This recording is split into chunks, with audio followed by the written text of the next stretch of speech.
Nesta parte final da nossa aula sobre química de carboidratos, nós estudaremos os chamados heteropolissacarídeos, ou seja, aqueles polissacarídeos formados por diferentes tipos de açúcares. Os heteropolissacarídeos, eles são principalmente encontrados em locais para dar suporte extracelular, ou seja, na matriz extracelular, e então são compostos por dois ou mais tipos diferentes de monômeros associados em sequência. O primeiro tipo principal de heteropolissacarídeo que a gente verá são os glicosaminoglicanos, também chamados de mucopolissacarídeos. Vamos pensar então no nome, né? São glicanos, portanto, polissacarídeos, então moléculas grandes, formados por açúcares principalmente que têm uma amina. Então, esses glicosaminoglicanos, como eu já mencionei antes, são heteropolissacarídeos encontrados principalmente na matriz extracelular. Os glicosaminoglicanos são polissacarídeos não ramificados e eles, onde são encontrados, proporcionam uma consistência gelatinosa e mucoide. Então, apresentam elasticidade e viscosidade. São geralmente compostos pelo ácido glicurônico, que está ali na figura, né? Aquele ácido aquele açúcar ácido com um grupo carboxila na sua estrutura, e além do ácido glicurônico, é formado por uma hexoamina, ou seja, um monossacarídeo com amina e geralmente 6 carbonos, e ainda essa hexoamina pode ter grupamentos do tipo sulfatos, ou seja, com enxofre. Lembrem-se que os grupos sulfatos geralmente conferem carga negativa, e a mesma coisa ocorre com os grupos carboxila se não tem um hidrogênio ligado, também vai ter uma carga negativa ali e, portanto, pode acabar gerando uma repulsão de cargas, porque é muita quantidade de carga negativa. E para diminuir essa repulsão de cargas por causa dos sulfatos e das carboxilas, os glicosaminoglicanos então tendem a ficar numa conformação mais estendida, e é isso que favorece essa consistência dita antes, uma consistência gelatinosa, perdão, e mucoide. Um tipo de glicosaminoglicano bem conhecido é o ácido hialurônico. Tá? Ele está presente na matriz extracelular de tecidos conjuntivos, como pele, cartilagem, tendões e paredes de vasos. Ainda o ácido hialurônico é encontrado no líquido sinovial e humor vítreo. É o ácido hialurônico que dá aquele aspecto gelatinoso que nós conseguimos detectar nos nossos olhos. O ácido hialurônico é formado por ácido glicurônico e N-acetilglicosamina. É uma molécula rígida e tem um comportamento viscoelástico, proporcionando então resistência à tensão, à absorção de impacto e ainda lubrificação. E por isso ele é especialmente importante em cartilagem e em tendões. Tá? Existem ainda bactérias patogênicas, diferentes tipos, que podem ter essa enzima, a hialuronidase, que é uma enzima que degrada ácido hialurônico e então pode prejudicar a estrutura desse glicosaminoglicano, seja onde ele estiver presente. Aqui nós temos a estrutura do ácido hialurônico, então, um ácido glicurônico à esquerda e a N-acetilglicosamina aqui à direita. Outro tipo de glicosaminoglicano conhecido é a dermatana ou dermatan sulfato, que é um glicosaminoglicano que dá flexibilidade à nossa pele, também é bastante encontrado em vasos sanguíneos e nas válvulas cardíacas.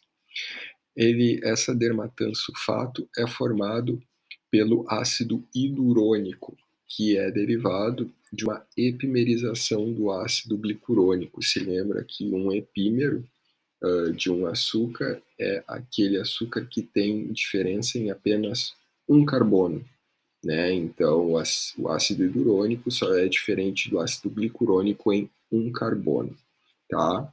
Então, a gente vê aqui, ó, comparando o ácido hialurônico, só muda ali a configuração daquele carbono.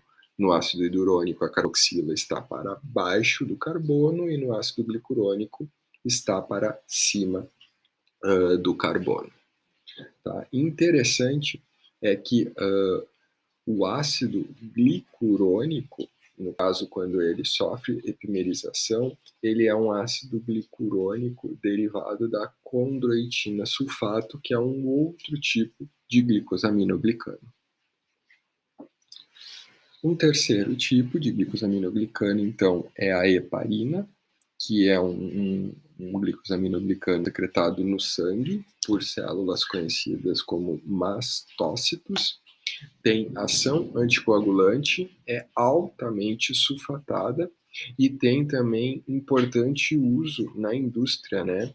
Principalmente em análises clínicas, pós-operatório e transfusões, exatamente pela ação anticoagulante dele. Aqui a gente tem a estrutura, então, de uma heparina. Vejam o grande número de sulfatos presentes na estrutura. Agora, saindo do glicosaminoglicano, vamos ver um outro tipo de heteropolissacarídeo, que é o peptídeo-glicano, o componente rígido da parede celular bacteriana. No caso deste heteropolissacarídeo aí, ele é um heteropolissacarídeo, então ligado a aminoácidos, por isso o nome, peptídeo-glicano. A parte glicana, ela é composta pelos açúcares, geralmente, N-acetilglicosamina mais N-acetilmurâmico.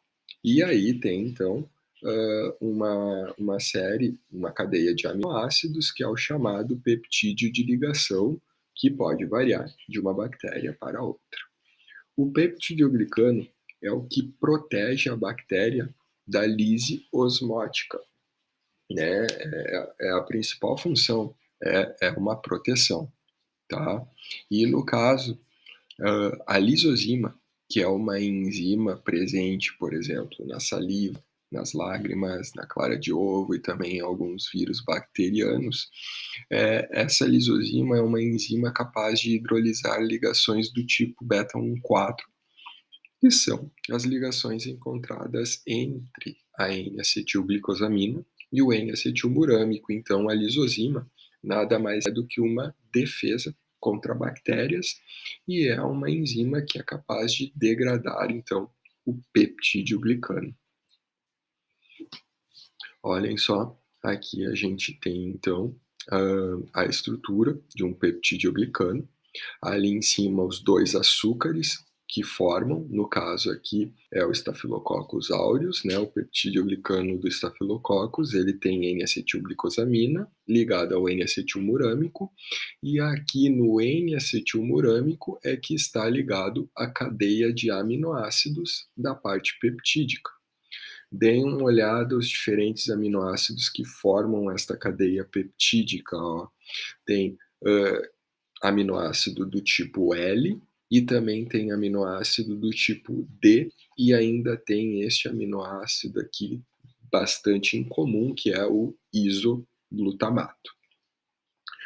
Essa outra figura aqui mostra a mesma coisa, só que de uma forma mais didática, né? Aqui então os açúcares e essas esferas representando a parte peptídica, os aminoácidos, e aqui a gente chama esta parte, que é a longa cadeia de peptídicos, que liga esta cadeia com esta cadeia aqui, a gente chama isso aqui de ligações cruzadas do peptídeo-glicano. No caso aqui, vale a pena fazer esse comentário sobre a penicilina, né, que é o famoso antibiótico. Aqui está a estrutura da penicilina e ali eu dou em destaque o anel beta-lactâmico, que é bem importante para a atividade da penicilina. A ação da penicilina, ela se dá pela inibição da enzima transpeptidase bacteriana. E a transpeptidase é exatamente a enzima que forma as chamadas ligações cruzadas, que eu comentei no slide anterior, que é a parte da cadeia dos aminoácidos que liga uma cadeia de açúcares à outra, né, que eu falei aqui para vocês. Tá? Então, a penicilina, ao inibir a transpeptidase, impede a formação do, da ligação cruzada e, portanto, o peptidoglicano não é formado adequadamente. Algumas bactérias apresentam uma defesa, que é uma enzima beta-lactamase. E a beta-lactamase confere resistência a essas bactérias porque elas degradam esse anel beta-lactâmico da penicilina e então a penicilina perde, no caso, a sua atividade. Tá?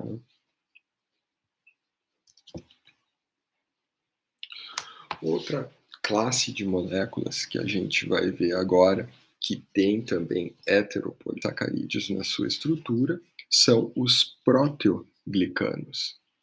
Os proteoglicanos são moléculas que também têm aminoácidos na sua estrutura, além dos glicanos, mas a maior parte da molécula é formada pelos glicanos.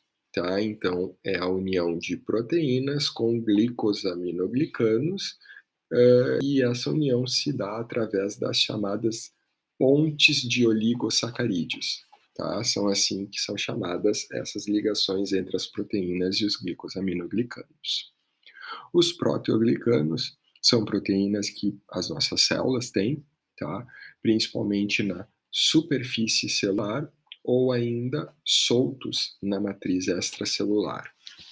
É um componente bem importante, na realidade, o maior componente dos nossos tecidos conjuntivos, bastante importância tem nas cartilagens, porque acaba conferindo resistência e elasticidade, e os proteoglicanos, eles são altamente hidratados, o que também facilita nessa resistência e nessa elasticidade proporcionadas por eles.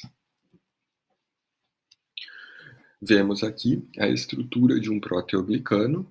Então, aqui a parte dos açúcares, vejam ali as abreviaturas dos açúcares, e aqui no caso o glicosaminoglicano, conhecido como condroitina sulfato, e esta cadeia de açúcares está então ligada a este aminoácido ali de uma proteína. Aquele aminoácido ali no caso é a serina, e normalmente os glicosaminoglicanos se ligam ou à serina, ou ainda pode ser a uma treonina, THR, ou ainda uma asparagina. Então, uma cadeia de açúcares ligada a uma outra cadeia de proteínas, sendo que no caso do proteoglicano, o que predomina então é a parte dos açúcares, dos glicanos.